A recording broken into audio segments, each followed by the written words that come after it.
বিশ্বকাপে লজ্জাজনক রেকর্ড করলেন স্পেনের মিকেল ওয়ারজাবাল। ফিফা বিশ্বকাপে প্রথমবারের মতো অংশ নিয়ে ইতিহাস গড়েছে নবাগত দল আফ্রিকার কেপ ভার্দে।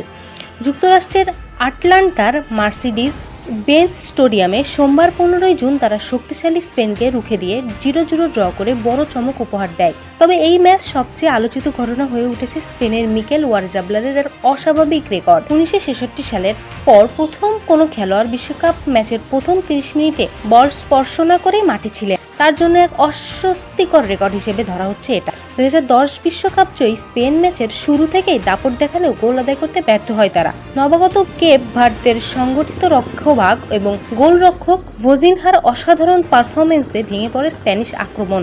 একাধিকভাবে স্পেনের আক্রমণ প্রতিহত করে ম্যাচে টিকে থাকে কেপ ভার্দে। একবার প্রতিপক্ষ শট ফিরিয়ে দেওয়ার পর বল স্পেনের খেলোয়াড়দের কাছে গেলেও দারুণ দক্ষতায় সেটি ক্রসবারের ওপর দিয়ে ঠেলে দেন ভোজিনহা।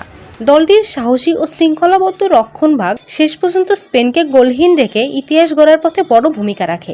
বিশ্বকাপে প্রথম ম্যাচেই 1 পয়েন্ট নিয়ে মাঠ ছাড়ে কেপ ভার্দে, আর ফুটবল বিশ্বে জন্ম দেয় এক অসাধারণ চমক।